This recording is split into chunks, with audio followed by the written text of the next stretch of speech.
Miércoles de mesa de análisis y ya están con nosotros Marianela Villasuso, bienvenida.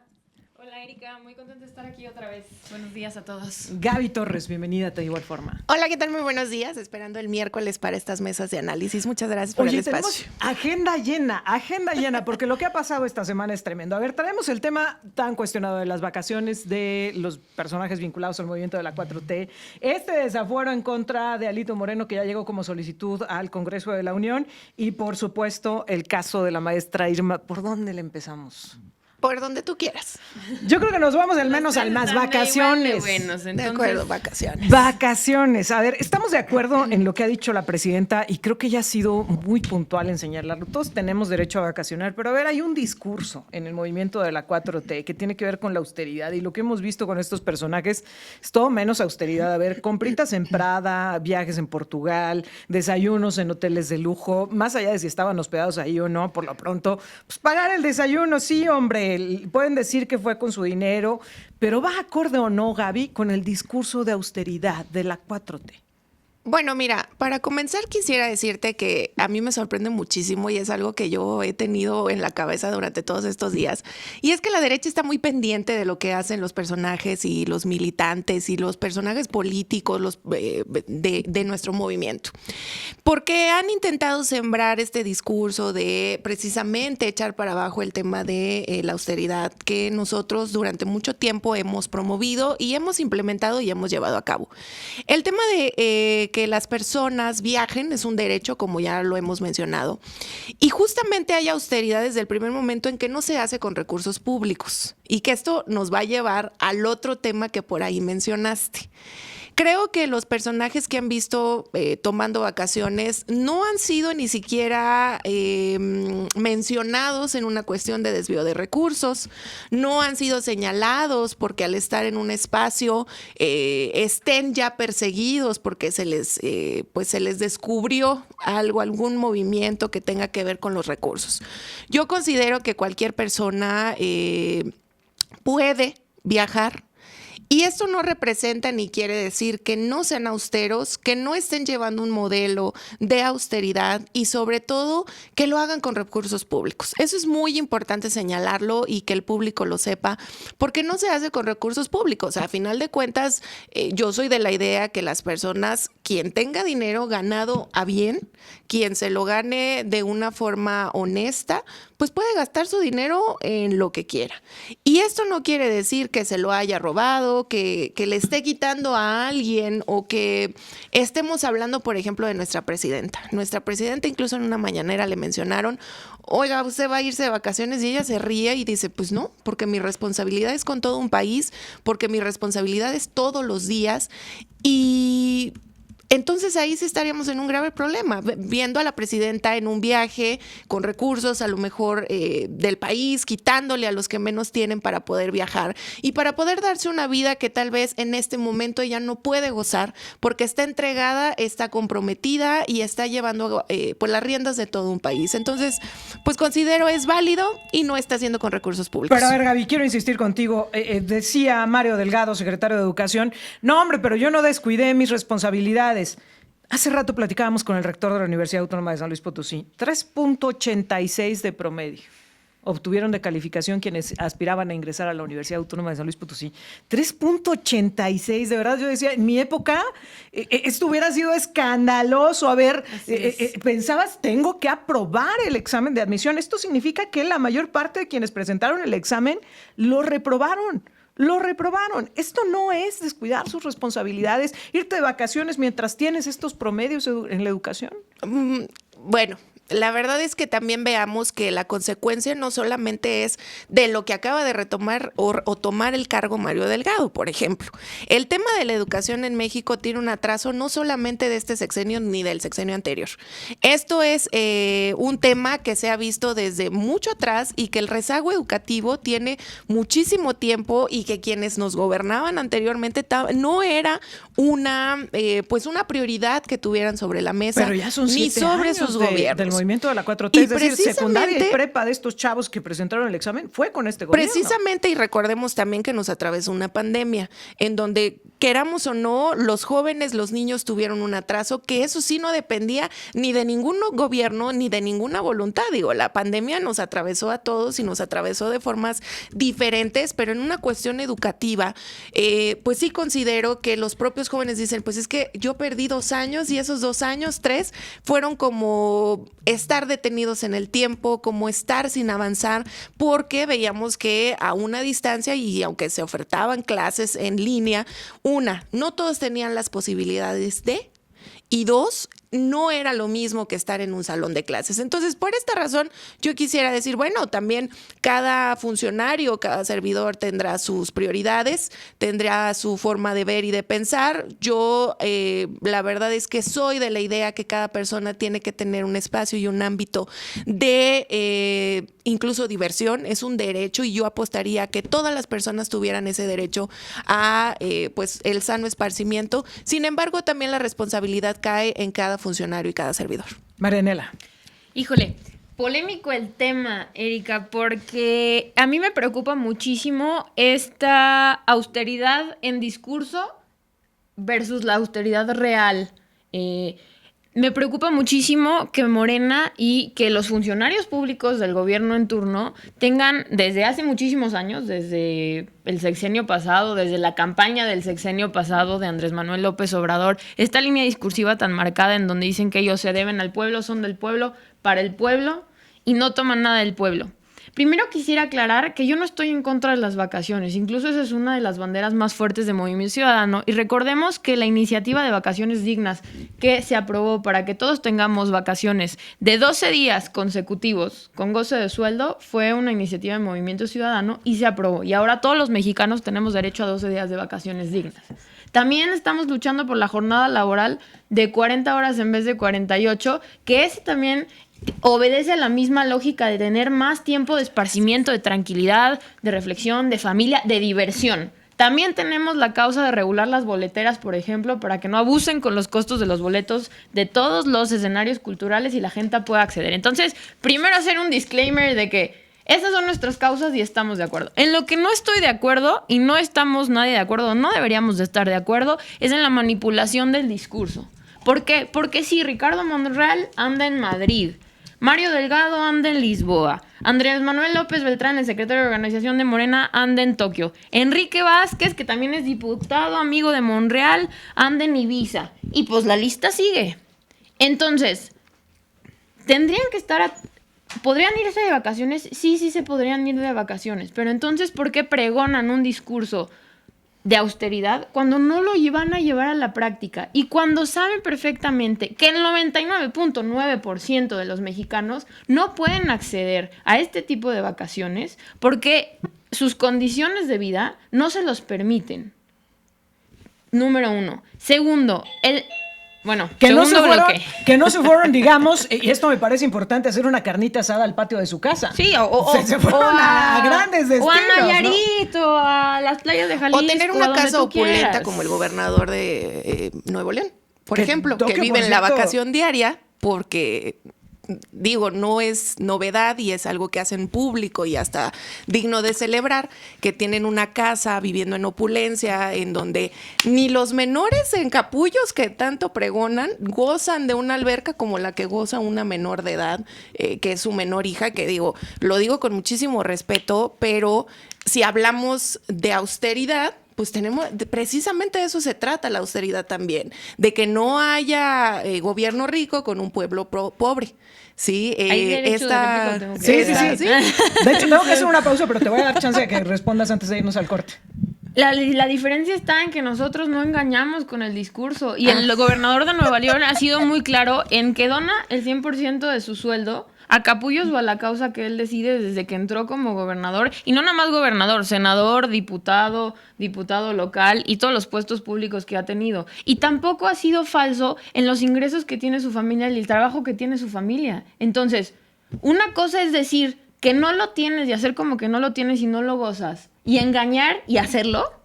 Y otra cosa simplemente es decir, mi familia y yo hemos trabajado, yo tengo esto y aquí está.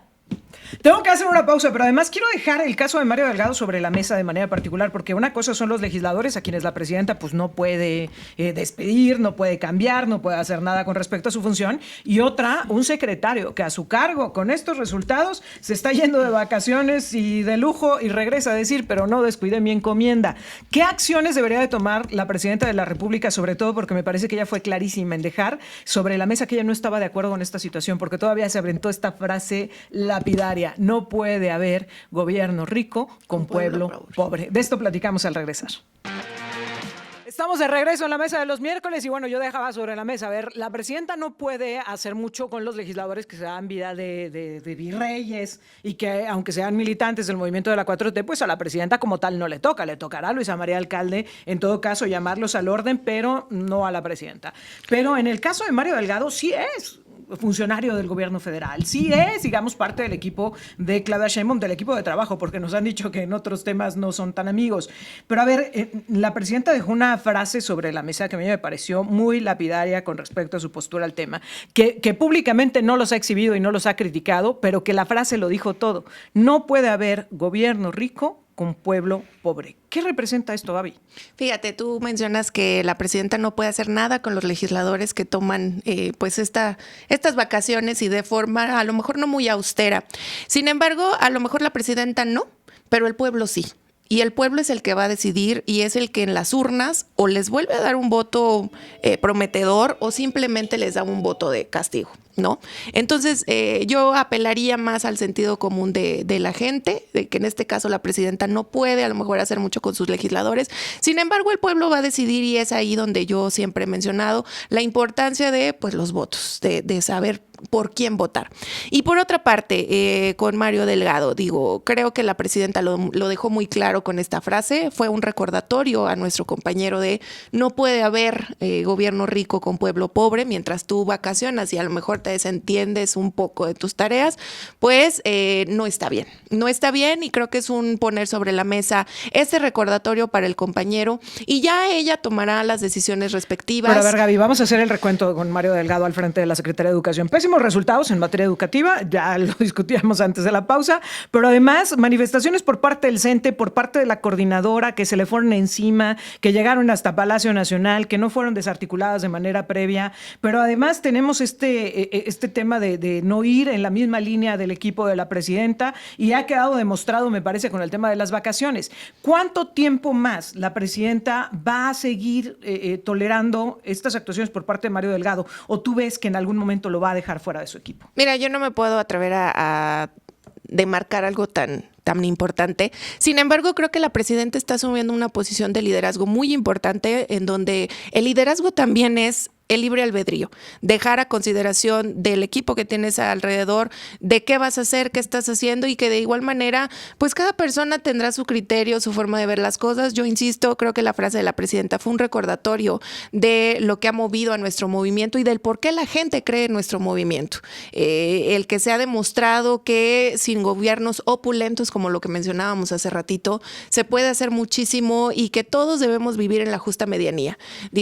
Incluso yo les diría a mis compañeros, como lo mencionábamos fuera del aire, que hagamos rico mejor a México. Si van a vacacionar, que sea en mismo México. México tiene cosas impresionantes de una cultura tanto gastronómica como cultural, de colores, una gama de colores impresionante, en donde posiblemente, pues creo que debemos cambiar esa forma de ver la diversión.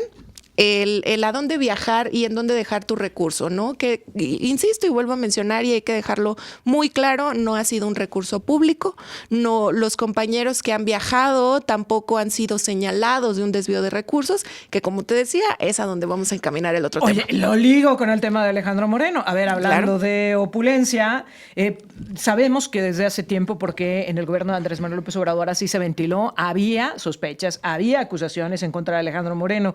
¿Por qué prosperan ahora? ¿Por qué justo ahora sale a relucir otra vez el tema de Alejandro Moreno, Marianela? Híjole, yo creo que es un momento político y una guerra muy cantada.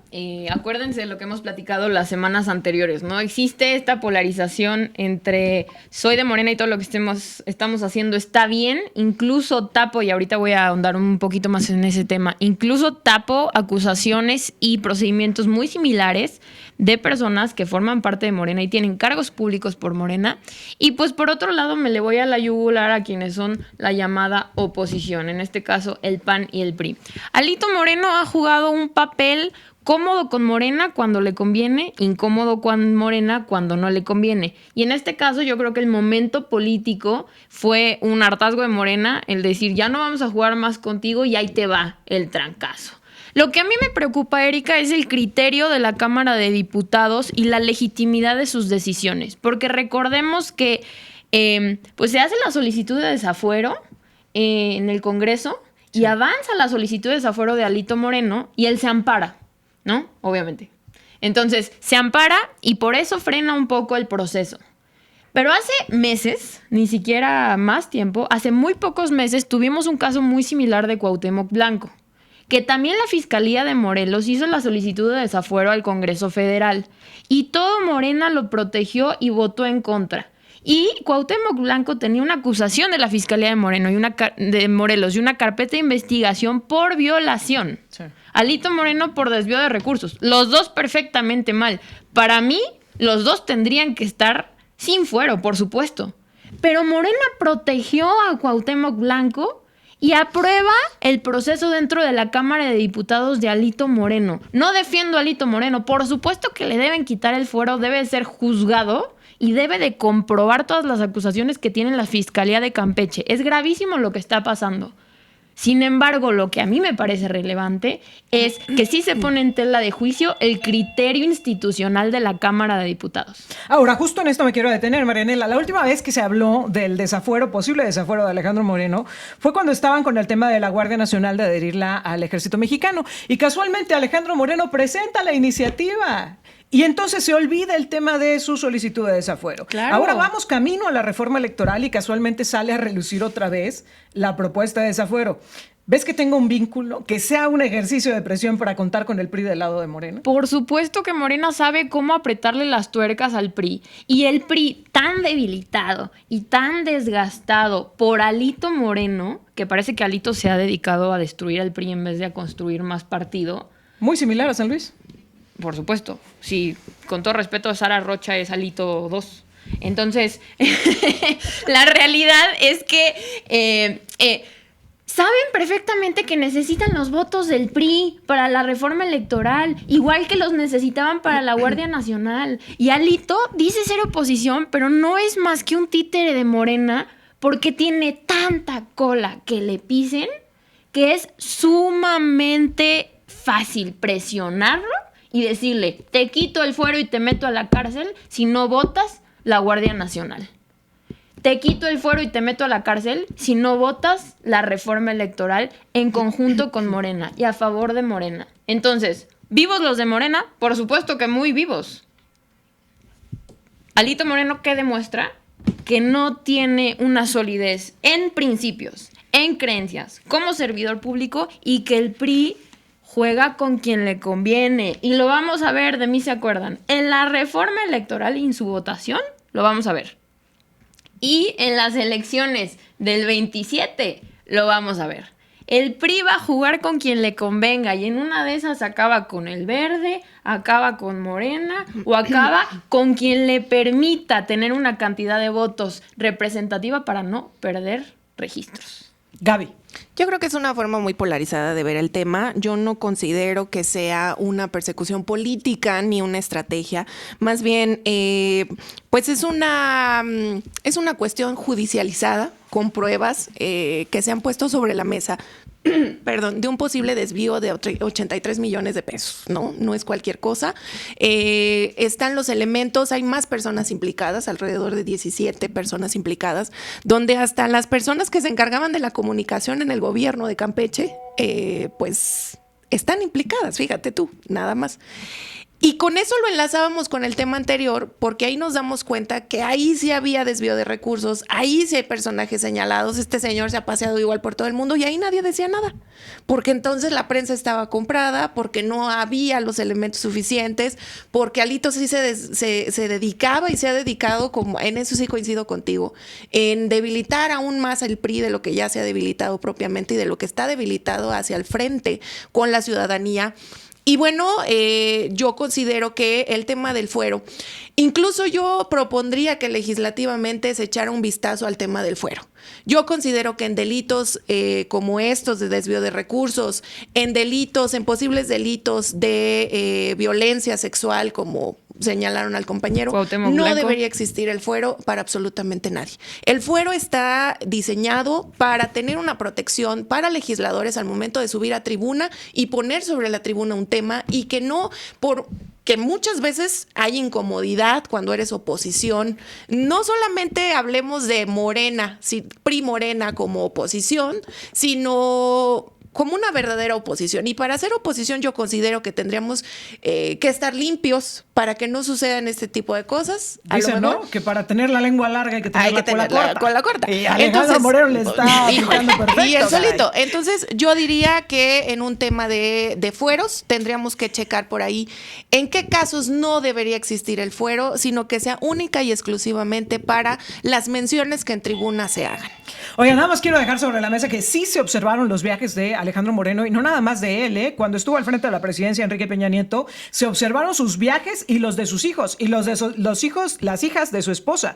Fueron señalados, y por cierto, uno de los movimientos más críticos de sus viajes y de esa vida de lujo fue el Movimiento de Regeneración Nacional. Ahí yo también creo que vamos poniendo a la par, porque había indignación por parte de Luis Amrial, que él decía, ¿por qué andan cuestionando a Andy López? ¿Por qué anda de viaje y comprando en Prada? Bueno, lo mismo se hizo con los hijos de Enrique Peña Nieto y de quien era su esposa, así que creo que en un acto de justicia, pues vamos a ponerlos todos en la misma balanza. Nos quedamos pendientes con el tema de la maestra Irma, que me parece delicadísimo por lo que demuestra de la seguridad en este país, pero bueno, espero que podamos platicarlo la próxima semana. Muchas gracias, Marianela. Erika, muchísimas gracias a todos los que nos están escuchando, nos vemos la próxima semana y un placer estar aquí con Gaby y contigo.